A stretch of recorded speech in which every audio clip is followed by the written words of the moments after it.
अस्सलाम वालेकुम। प्यारे प्यारे बच्चों, ईद मुबारक। कैसे हो आप सब? बहुत बहुत आप लोगों को ईद उल हिज़ा मुबारक हो।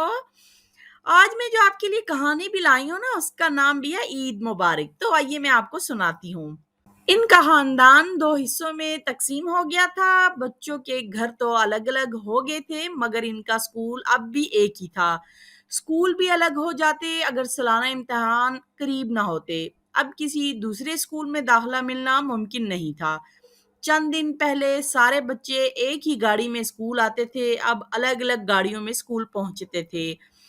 बच्चों से कहा गया कि आपस में बातचीत नहीं करना। दानियाल और अब्दुर्रहमान की तो एक ही जमात थी, दोनों साथ साथ बैठते थे। मानो बिल्ली कैसी है? दानियाल ने पूछा। हमारी तरह वो भी उदास है, म्याऊं म्याऊं करती तुम्हारे कमरे में चली जाती है, कमरा खाली देखकर बाहर आ जाती है, अब्दुर्रहमान ने बताया। घर जाकर मानो की तस्वीर व्हाट्सएप करना। 4 दिन से मानो की सूरत नहीं देखी। फिर दोनों काफी देर तक मानो की बातें करते रहे। छुट्टी के बाद दानियाल घर पहुंचा तो अम्मी जान ने पहला सवाल यही किया कि अब्दुर्रहमान से तो कोई बात नहीं हुई।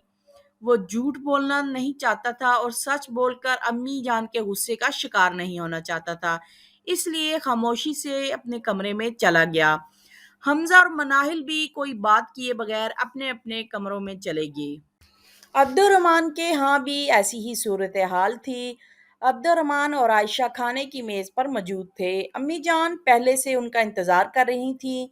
घर में खामोशी का राज था। शोर हंगामा और शरारतें तो गोया हमजा, मनाहिल और दानियाल के साथ ही रुखसत हो गई थी। क्या खूबसूरत दिन थे। चचा जान बच्चों के नाज नखरे उठाते न थकते थे। इधर बच्चों ने आइसक्रीम खाने की फरमाइश की, उधर चचा नसीर गाड़ी का हॉर्न बजाकर ऐलान करते दिखाई देते कि आओ आइसक्रीम खाने चलते हैं।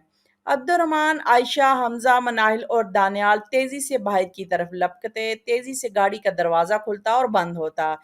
फिर गाड़ी आइसक्रीम पार्लर की जानब रवाना हो जाती। बच्चे रास्ते भर शरारतें करते, शोर मचाते। क्या हसीन वक्त था। शाम को अब्दुर्रहमान ने मानो बिल्ली की तस्वीर दानियाल को व्हाट्सएप के जरिए भेजी तो उसने बेख्तियार ये जुमला लिखा, प्यारी मानो, मैं शायद तुम्हारे घर मिलने ना आ सकूंगा। ताया जान ने अब्बा जान से कहा था कि अब तुम सबका इस घर से कोई ताल्लुक नहीं, मैं तुमसे बाहर मिल लूंगा।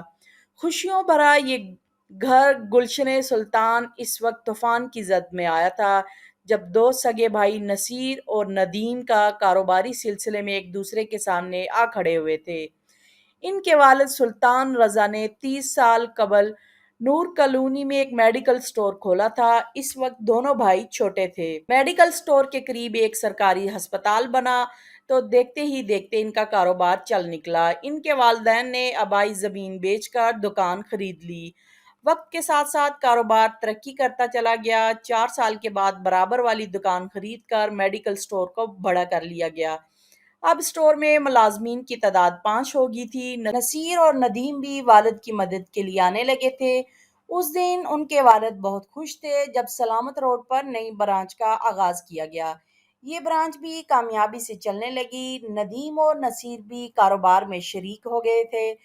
रजा मेडिकल स्टोर पर लोग इत्तेमाद करने लगे थे कि वहाँ असली दवाइयाँ दस्तयाब होती हैं। चंद बरसों में 10 ब्रांचें पूरे शहर में 24 घंटे खुली रहती थी।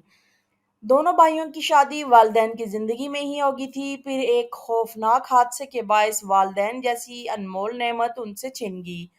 मोटरवे पर गाड़ी का टायर फट गया। कार एक ऑयल टैंकर से टकरा गई। हादसे में ड्राइवर समेत नदीम और नसीर के अम्मी अबू दुनिया से रुखसत हो गए।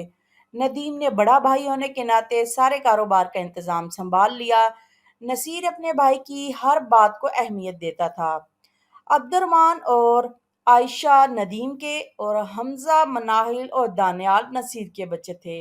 ईद के मौके पर खरीदारी करने के लिए सभी बच्चे नसीर के साथ बाजार जाते, खूब खरीदारी करते। सबको ईदी मिलती। क्या मोहब्बत भरे दिन थे। फिर ये अच्छे दिन बीत गए। एक दिन सगे रिश्तों के दरमियान दौलत की दीवार खड़ी हुई, इख्तियारात की जंग शुरू होगी। बड़े भाई नदीम के सामने सर झुकाने वाला नसीर से मुकाबला खड़ा हुआ था। खानदान के बड़ों ने मामला सुलझाने की कोशिश की, मगर बात बिगड़ती चली गई।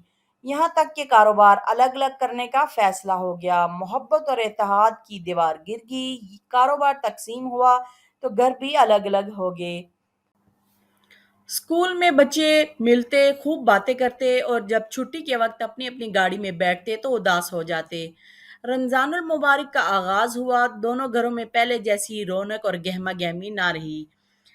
پہلے ایسے کبھی نہیں ہوا تھا، اب دونوں گھروں میں سناٹا تھا۔ ندیم اور نصیر کاروبار میں ایسے الجھے ہوئے تھے کہ بچوں کی طرف ان کی بالکل توجہ نہیں تھی۔ ایک دن سارے بچے اسکول میں مل بیٹھے۔ عبد الرحمن ان میں سب سے بڑا تھا، اسے سب بھیا کہتے تھے۔ بھیا ہمیں کچھ کرنا پڑے گا، اس طرح تو عید کا مزہ نہیں آئے گا، دانیال بولا۔ مجھے کچھ سوچنے دو، یہ کہہ کر عبد الرحمن کچھ سوچنے لگا۔ چند منٹوں کے بعد اس نے سب کو مخاطب کیا۔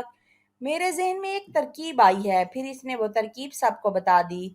ہمیں اس ترکیب پر فوری عمل کرنا چاہیے۔ یہ آواز حمزہ کی تھی۔ ہم پھولوں کی مدد سے رنجش کی دیوار گرا دیں گے۔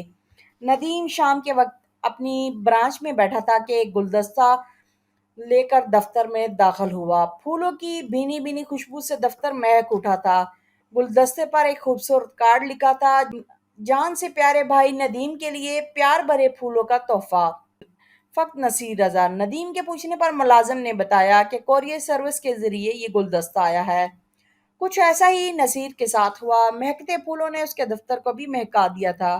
بڑے بھائی ندیم رضا کا بھیجا ہوا گلدستہ دیکھ کر نسیم کا سر شرم سے جھک گیا تھا۔ کاروبار کی تقسیم کے وقت اس نے کئی مرتبہ بڑے بھائی سے بے ادبی کی تھی، انہیں غصے سے گھورا تھا۔ بچے اپنی آزمائی ترکیب کا نتیجہ دیکھنے کے لیے بے چین تھے۔ دونوں دفاتر سے وہ ملازمین کے ذریعے لمحہ بے لمحہ ہر بات سے باخبر تھے۔ اس وقت ان کے پاؤں خوشی سے مارے زمین پر نہیں ٹک رہے تھے جب نصیر رضا اپنے بڑے بھائی ندیم رضا کے دفتر میں داخل ہو رہا تھا۔ لوہا گرم تھا، اس لیے وہ کوئی لمحہ ضائع نہیں کرنا چاہتے تھے۔